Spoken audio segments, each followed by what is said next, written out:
ফালান তাজিদা লাহু ওয়ালিয়াম মুরশিদা। আর যারা পথভ্রষ্ট হইতে চায় বা যারা হেদায়েত হয় না, আল্লাহ পাক তাদের জন্য কোনো ওলি বা কোনো বন্ধু বা কোনো গাইড বা কোনো শিক্ষক পাঠায় না। সুবহানাল্লাহ বলেন। শিক্ষক মুর্শিদ কি? মুর্শিদ মানে কি? শিক্ষক, পথ প্রদর্শক। আমাদের মুর্শিদ আসেনি? এই যে আজকের দরবারের যিনি পীর সাহেব এবং তার ভাইয়েরা আল্লাহর ওলি, আল্লাহর ওলিদের আমাদের গাইডলাইন করে। আল্লাহর ওলি আমরা মুর্শিদ কেন ধরবো? পীর ধরতে হয়, পীর মানে যে তার সব কথা মানবো তা না। পীর হচ্ছে আমাদের গাইডলাইন দিবে। সুবহানাল্লাহ বলে।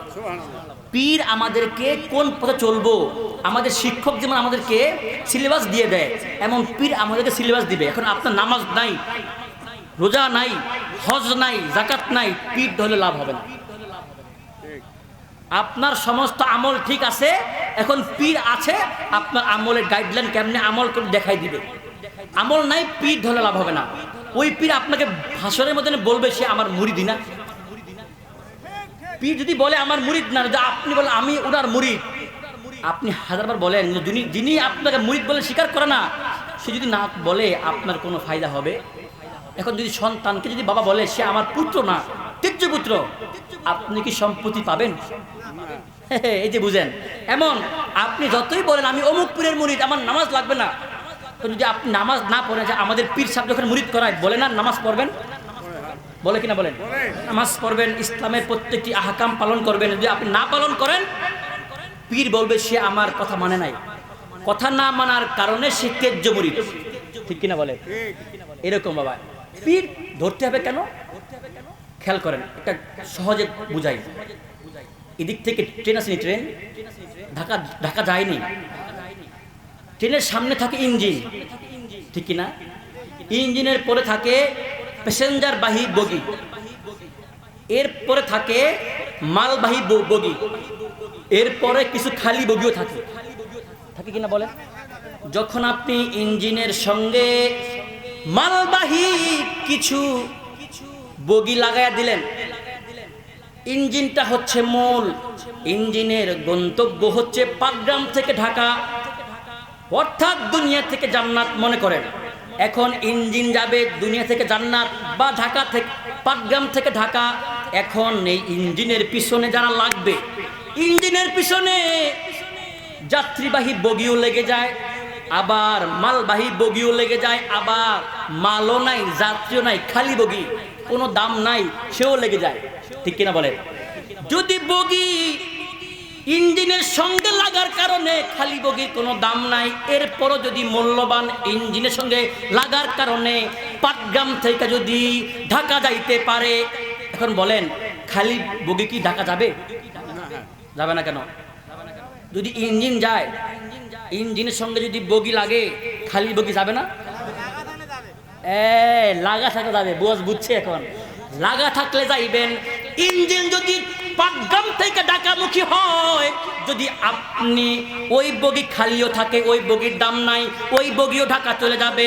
আপনার পীর যদি হক্কানি আলেম হয়, হকপন্থী হয়, আপনার মধ্যে আমল যদি কমও থাকে, আপনি যদি গুনাহগার হন, আপনার পীরের সঙ্গে লাগা থাকার কারণে যদি আপনার পীর যায় জান্নাতে, আমরাও জান্নাতে চলে যাবো। বলুন সুবহানাল্লাহ। বুঝছেন নি? যদি আমাদের আমল কমও থাকে, এই সোহবত মোহাব্বত, আল্লাহ বলছে কুনু মা'আস সাদিকিন, তোমরা সত্যবাদীর সঙ্গী হও। সুবহানাল্লাহ বলে। সত্যবাদী কারা? যারা সলিহীন বান্দা, আল্লাহর ওলি, তারা সত্যবাদী, তাদের সঙ্গী হইলে আল্লাহ পার করে। বলুন সুবহানাল্লাহ। আর একটা উদাহরণ দেই, পাটগ্রাম বাজারে, জনতা বাজারে চাল পাওয়া যায়নি? চালের কেজি কত? কত? আমি কিন্তু জানি না, কারণ আমি বাজার করি না। সারা বছর থাকে প্রোগ্রাম, মানুষের বাসায় খাই। আবার ঘরে থাকলে বাজার আমি করি না, আমার বাবা বাজার করে বা আমার ভাইয়েরা বাজার করে, তো আমি দাম জানি। আচ্ছা বলেন দেখি, চালের কেজি কত? 50। চাল আপনি কিনেছেন বাজার থেকে, জনতা বাজার থেকে 1 কেজি। এখন যদি এর মধ্যে কি পাথর থাকে না? থাকেনি। 10 কেজি পাথর কিনলেন, এখন যদি এই 10 কেজি চাউল কিনলেন কত টাকা দিয়ে? 500 টাকা দিয়ে। এখন যদি আপনি এর মধ্যে থেকে চাল বাইসা বের করে শুধু পাথরগুলো রাখেন, মোটামুটি তো 100 গ্রাম বা কিছু কম পাথর পাওয়া যাবে কিনা বলেন? আমি জানতে চাই, যদি আপনি এই পাথর যখন চালের সঙ্গে লেগেছে, পাথরের দাম, চাউলের দাম 50 টাকা, পাথরের দামও সুবহানাল্লাহ বলে। এই পাথর যদি আপনি আলাদা করিয়া যদি জমা করে যদি আপনি এখন জনতা বাজারে বিক্রি করেন, কেউ নিবে? কেন নিবে না? একটু আগে তো কিনছেন। পাথরের যেই দাম, চাউলের যেই দাম, পাথরের সেই দাম। চাউলেরও 50 টাকা কেজি, এই পাথরেরও 50 টাকা কেজি। পাথর যখন চাউলের সঙ্গে লেগেছে, চাউলের যেই দাম হয়েছে পাথরেরও সেই দাম হয়েছে। মানুষের কাছে পাথরেরও সেই দাম 50 টাকা। কিন্তু যদি চাউল আলাদা করিয়া পাথর আলাদা করে যদি আপনি বিক্রি করেন, কেউ মাগনাও নিব না। আমরা যদি এমন গুনাহগার বান্দা, আমাদের কোনো মূল্য হবে না। যদি আমরা আল্লাহর ওলির সঙ্গে লেগে যাই, আল্লাহর ওলির যেই মূল্য, আল্লাহর কাছে আল্লাহর ওলির যেই দাম, আল্লাহর কাছে আমাদেরও সেই দাম হবে। বলুন সুবহানাল্লাহ। ঠিক কিনা বলেন? ওয়াজ বুঝছেন নি? সুতরাং ওলিদের মহাব্বত থাকা লাগবে। এখন তো পেস্ট লাগছে, কিছু মানুষ বলে ওলি আল্লাহ ভণ্ড, নাউজুবিল্লাহ। ওলি আল্লাহ মানে না। আল্লাহ বলছে, আলা ইন্না আউলিয়া আল্লাহি লা খাউফুন আলাইহিম ওয়া লা হুম ইয়াহজানুন। আমার ওলিরা, আমার বন্ধু, লা খাউফুন, তাদের কোনো ভয় নাই। সুবহানাল্লাহ। কোনো ভয় নাই, তাদের কোনো চিন্তা নাই, তারা কোনো পেরেশানি হবে না। আবার আরেক জায়গায় বলেছে হাদিসে কুদসি, যে যেই ব্যক্তি আমার ওলির সঙ্গে যুদ্ধ করে, আমার ওলির সঙ্গে দুশ্মনী করে, আছে না এরকম মানুষ? ওলির বদনাম করে, ওলির বদনাম করে, বলে ওলি বাতিল, ওলি আল্লাহর ওলি আবার কি? আল্লাহ বলেছেন, যেই বান্দা আমার ওলির সঙ্গে দুশ্মনী করলো, আমি আল্লাহ তার সঙ্গে যুদ্ধ করি। সুবহানাল্লাহ। আল্লাহ যুদ্ধ করে। তো আমরা সকলে ওলি প্রেমিক, ঠিক কিনা বলেন? কারা কারা আল্লাহর ওলি প্রেমিক? হাত তুলেন। নারে তাকবীর, নারে রিসালাত, নারে তাকবীর। এত আওয়াজ আসতে মানুষ কিন্তু মোটামুটি 100-200 হবে না? আমি জানতে চাই, এই এলাকাতে কি আল্লাহ পাকের নাম মুখে নিতে ভয় লাগে? ভয় লাগে না? শরম লাগে? তাহলে ভয়ও নাই, শরমও। আল্লাহ পাকের নাম মুখে নিলে আল্লাহ কি খুশি হয় না বেজার? আল্লাহ খুশি হইলে কি নিয়ামত কমায় দেয় না বাড়ায় দেয়? আমাদের কি আল্লাহ পাকের নিয়ামত দরকার না দরকার নাই? যদি দরকার হয় সকলে মুখ খুলবো, দেখি সকলে মুখ খুলে বলুন নারে তাকবীর, নারে তাকবীর। এরপরও কিছু মানুষ পিছনে কথা কয় না, হুজুর আপনি যতই চিল্লান আমরা মুখ খুলবো না, সামনে নির্বাচন। সামনে কি? সামনে হুজুর নির্বাচন। আওয়াজ মজুদ করে রাখছি, মজুদ। বাবা জিয়া, এই কণ্ঠ কার? আল্লাহ চাইলে এই কণ্ঠ আমাদেরকে স্তব্ধ করতে পারে না? পারে কিনা বলেন? এখন আমরা পাবলিক আল্লাহর নাম নেই না। আমি মনে ধবলগুড়িতে বলেছিলাম, আমি মিশর থেকে এসে পাবনা গেছি ওয়াশ করতে। পাবনা কোথায়? পাবনা ওয়াশ করে সারা রাত যখন ওয়াশ করলাম, ফজরের সময় এক মুয়াজ্জিন আজান দেয়। আমি বললাম এইটা আবার কেমন আজান? সকালবেলা গেলাম নামাজ পড়তে, ফজরের নামাজ। আসেননি মুয়াজ্জিন সাহেব? বলে জি হুজুর বইলাম। আমি কইলাম আজকে আপনি যেই আজান দিছেন, আমার মনে হয় হযরত বেল্লালের ডাইরেক্ট ভয়েস পাইলেছেন। সুবহানাল্লাহ। হুজুর কে? আমি কইলাম ভাই আওয়াজটা বাড়ান যায় না? তো হুজুর আর কোয়েন না, বেতন মাত্র 300 টাকা। কত কত? 300। যদি বেতন 300 হয়, বলেন দেখি রোজ কত পড়ে? কত?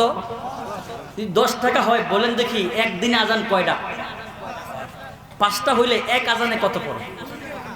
হুজুর 2 টাকা আজান, আওয়াজ যে 12 হয় এটাই বেশি। তো আপনারা কি সেই জাতের? আওয়াজ দিবেন তো নাকি? দেখি আওয়াজ দেন নারে তাকবীর। আমি একটা টেস্ট পরীক্ষা করি, এইদিকে একটা দল, এদিকে একটা দল। পারবেন তো? এই বাস বরাবর একটা দল হয়ে যাক মনে মনে। এদিকে দল দিলাম হাসানি, বলো মারহাবা। এদিকে দিলাম হোসাইনি, মারহাবা। আওয়াজ দিবেন কোন দল আগে? হাসানি। আওয়াজ দেন হাসানি, বলেন নারে তাকবীর। আওয়াজটা শুনছেন নি? কেমন হয়েছে? আপনারা এর থেকে বেশি দিতে পারবেন না? দেখি তো, নারে তাকবীর। এই পাশে লোক আওয়াজ দেয়। আচ্ছা, আপনারা শুনছেন নি? লোক বেশি এতে, লোক বেশি জন্য লোক বেশি আওয়াজে হয় না, আওয়াজ হয় মুহাব্বতে। বলেন সুবহানাল্লাহ। কিসে কিসে? হযরতে বিলাল, বিলালের জিহ্বা ছিল ভারী। আল্লাহু আকবার বইলা যখন আশহাদু আল্লাহ ইলাহা ইল্লাল্লাহ বলতো, আশহাদু আল্লাহ বলতে পারতো না, তিনি বলতো আশহাদু আল্লাহ। কি বলতো? আশহাদু আল্লাহ যখন বলতো, মদিনার সমস্ত সাহাবায়ে কেরামরা মিটিং করেছে, না না না, বেলালকে আর মুয়াজ্জিন হিসেবে রাখা যাবে না। বেলাল যখন আশহাদু বলে অর্থটা চেঞ্জ হইয়া যায়, অর্থ ঘুরে যায়, আমরা বেলালকে রাখবো না। মদিনার একজন সুন্দর কারি সাহেব সাহাবী, কণ্ঠ ভালো, লাহানটা সুন্দর, তাকে আমরা নিয়োগ করব। আল্লাহর নবীর দরবারে গিয়া বলে, ইয়া রাসূলুল্লাহ, আমরা বেলালকে আউট করে দিব, আমরা অন্য সাহাবীকে ঢুকাবো। নবীজি বলে, ঠিক আছে, যেমন কথা তেমন কাজ। পরের দিন সকাল বেলা যখন ওই মুয়াজ্জিন সাহেব কারি সাহেব আজান দেয়, বেলাল আউট। ওই কারি সাহেব সুন্দর করে আজান দেয়, আল্লাহু আকবার, আল্লাহু আকবার, আল্লাহু আকবার,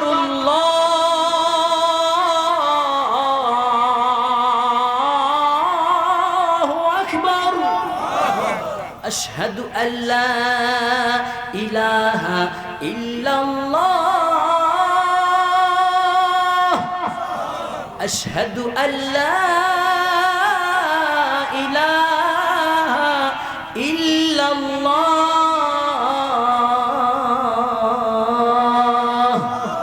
হাজরিন, যখন ওই কারি সাহেব সাহাবী সুন্দর করে আজানটা দিল, মদিনার সমস্ত সাহাবায়ে কেরামরা মসজিদে নববীতে আইসা হাজির।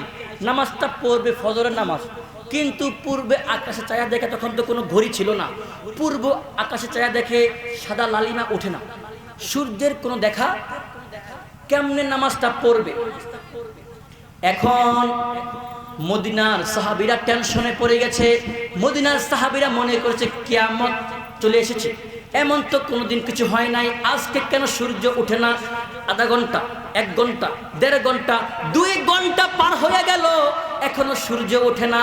সকলে ভাবছে কিয়ামত বুঝি চলে এসেছে। সকলে চলে গেছে নবীর দরবারে গিয়ে বলে, ইয়া রাসূলুল্লাহ, কি হয়েছে বুঝতেছি না। নবীজিও টেনশনে পড়ে গেছে। এমন সময় আল্লাহর পক্ষ থেকে হযরতে জিবরাইল আইসা হাজির।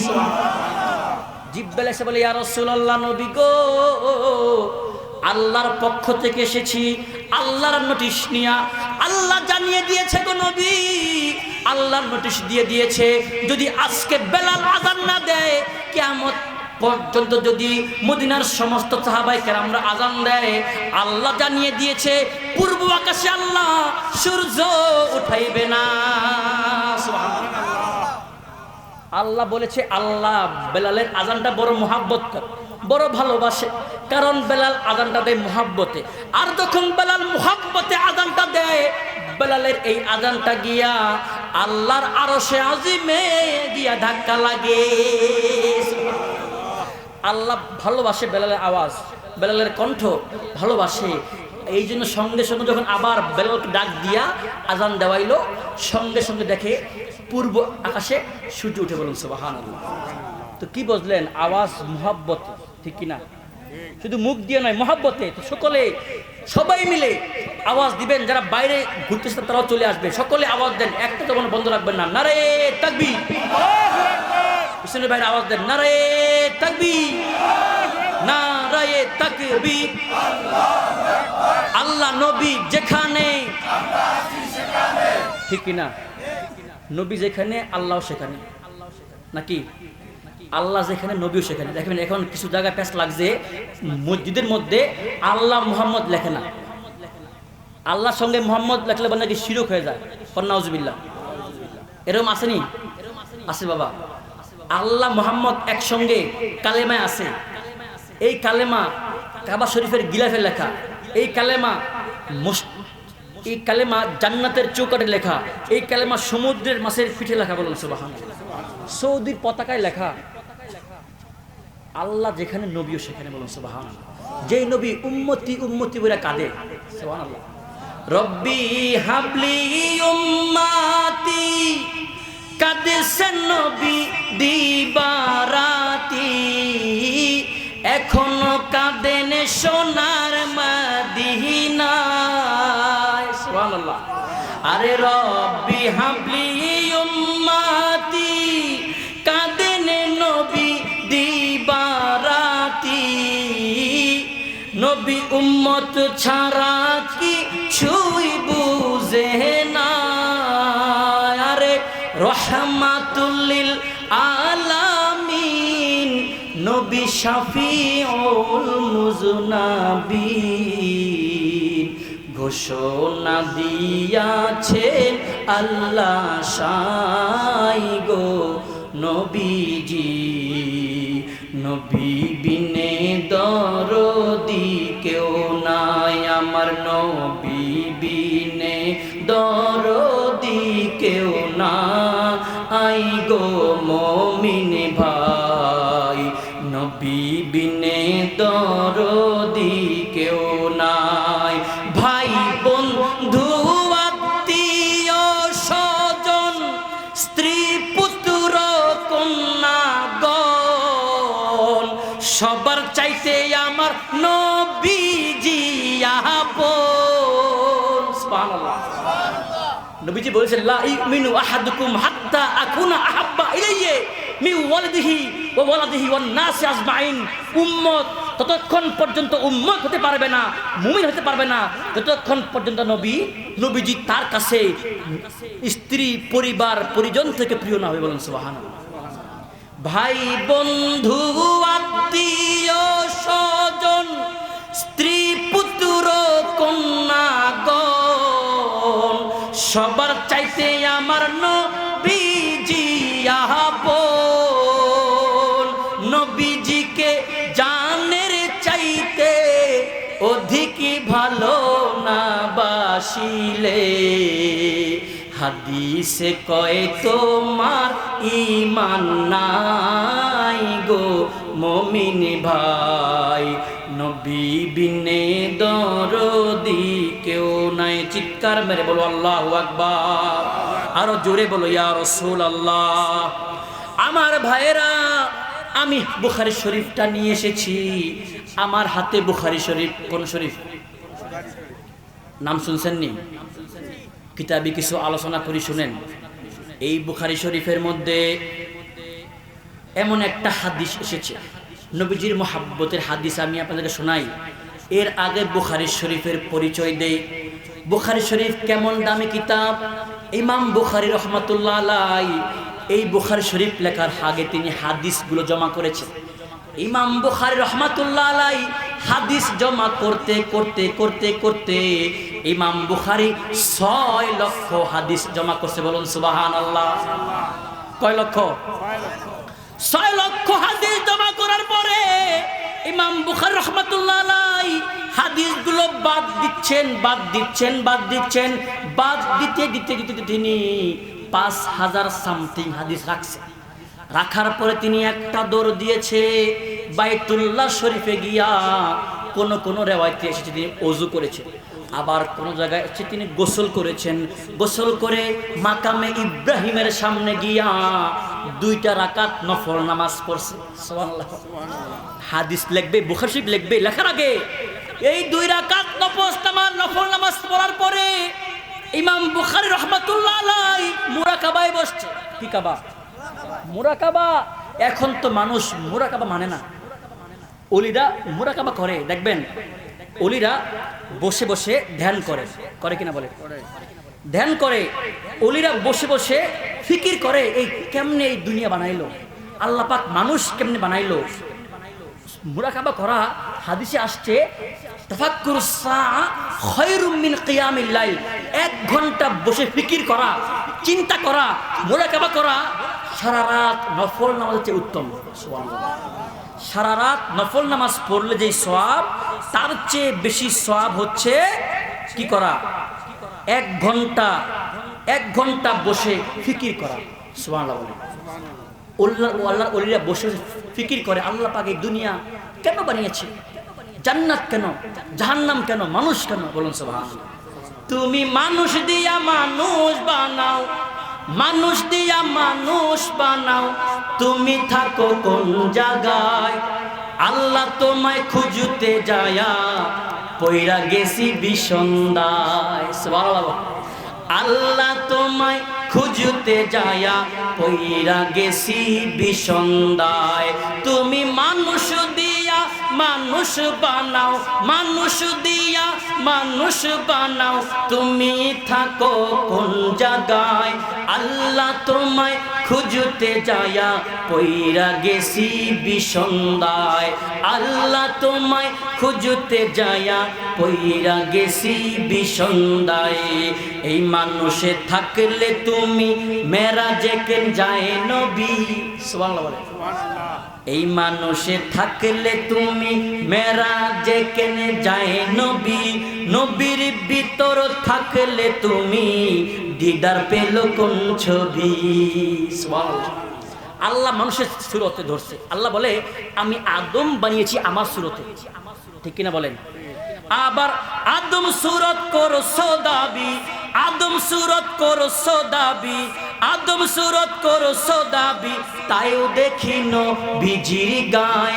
আল্লাহ তোমায় খুঁজতে যায়া কইরা গেলাম বিষন্দায়। আল্লাহ তোমায় খুঁজতে যায়া কইরা গেলাম বিষন্দায়। আমার ভাইরা খেয়াল করেন, ইমাম বুখারী রাহমাতুল্লাহ আলাইহি মুরাকাবায় বসেছে। মুরাকাবায় বসার পরে কলবটা নবীজির দিকে খেয়াল করেছে। মুরাকাবায় বসে নবীজির সাথে নুরানি কানেকশন লাগাইছে। সুবহানাল্লাহ। নবীজির সঙ্গে যখন নুরানি কানেকশন লাগাইছে, মদিনা শরীফ থেকে যখন অর্ডার এসেছে, ও ইমাম বুখারী একটা একটা করে হাদিস লেখো আর অধ্যায় কায়েম করো। এই ইমাম বুখারী নবীজির অর্ডার পায়া এই সহিহ বুখারী লিখে দিয়েছে। বলুন সুবহানাল্লাহ।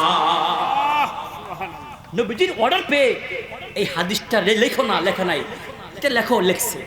এই হাদিসটা লেখছে নবীজির অর্ডার পেয়ে। বলুন সুবহানাল্লাহ। আল্লাহর ওলিরা চোখ বন্ধ করলে নবীকে দেখে। বলুন সুবহানাল্লাহ। এই ইমাম বুখারী রাহমাতুল্লাহ আলাইহির হাদিসটা আমি পড়ি, শুনেন। আমি মিশরে পড়েছি, আল আজহার বিশ্ববিদ্যালয়ে। সেইখানে আমাদের শায়েখরা আমাদেরকে যেমনি হাদিসটা পড়াইছে আমি অমনে পড়াই ইনশাআল্লাহ। এখন আগে বলেন দেখি, এখন যদি আপনারা মিশরে যান, আল আজহারে ভর্তি হতে চান, ভর্তি নিবে? ভর্তি নিবে? নিবে না। কারণ ভর্তির সময় শেষ। ভর্তি হইতে যোগ্যতা লাগে না? যোগ্যতা লাগে কিনা?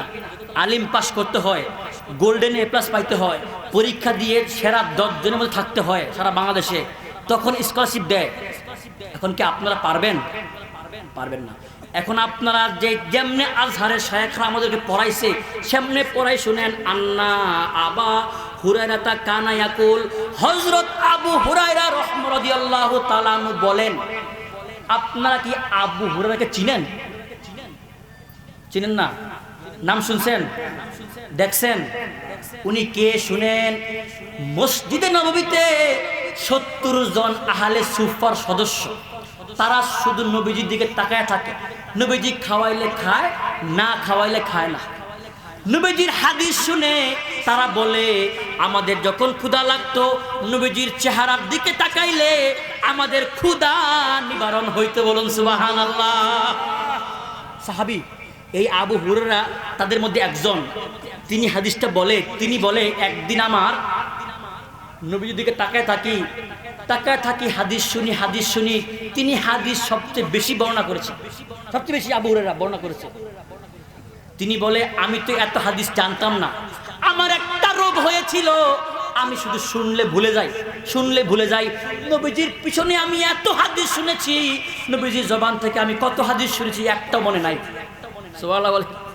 একদিন নবীজির দরবারে গিয়ে বলে, ইয়া রাসূলুল্লাহ, আমার একটা রোগ হয়েছে গো নবী।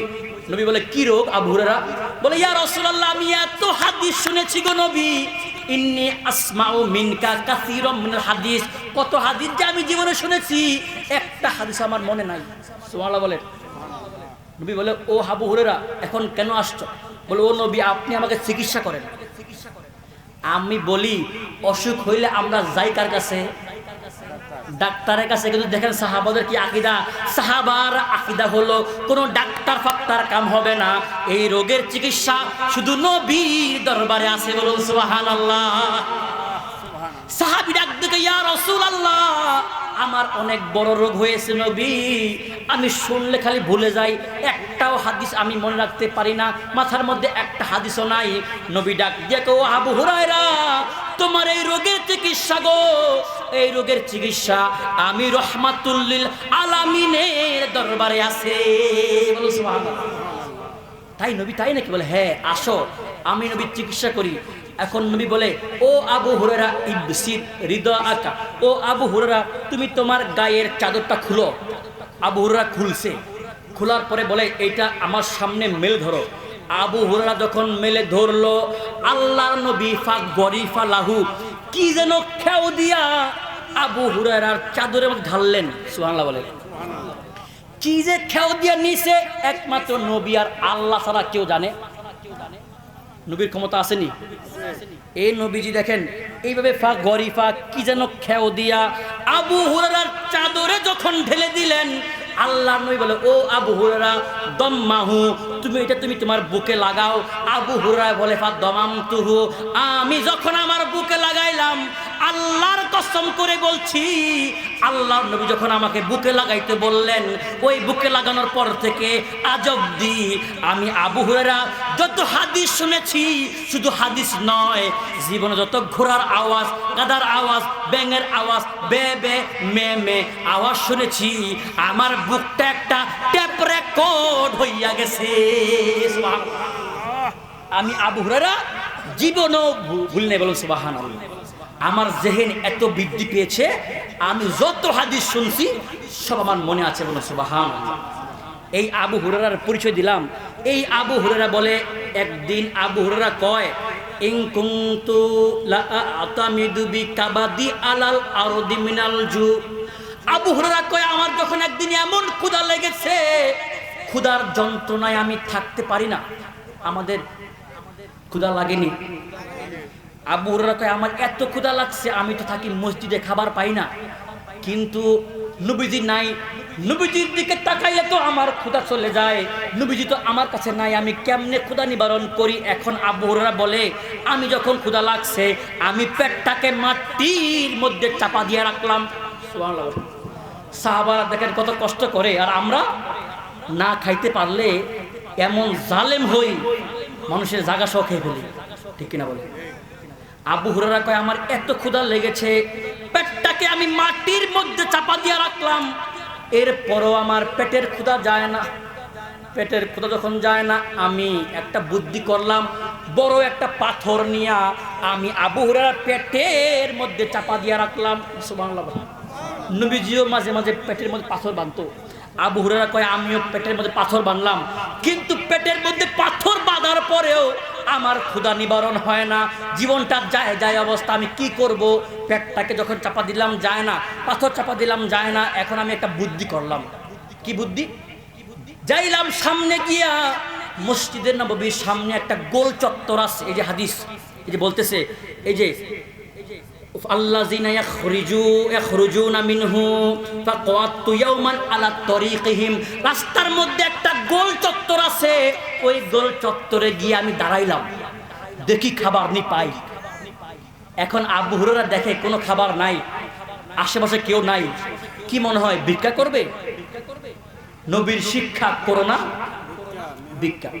হ্যাঁ, আবু হুরায়রা কোনো ভিক্ষা টিক্ষা করবে না। আবু হুরায়রা চাইতে শরম করে, কিন্তু খাবার পায় না, জীবনটা যায়। আমরা হলে কি করতাম? খুন খারাপি করতাম, ছিনতাই করতাম। ঠিক কিনা বলে?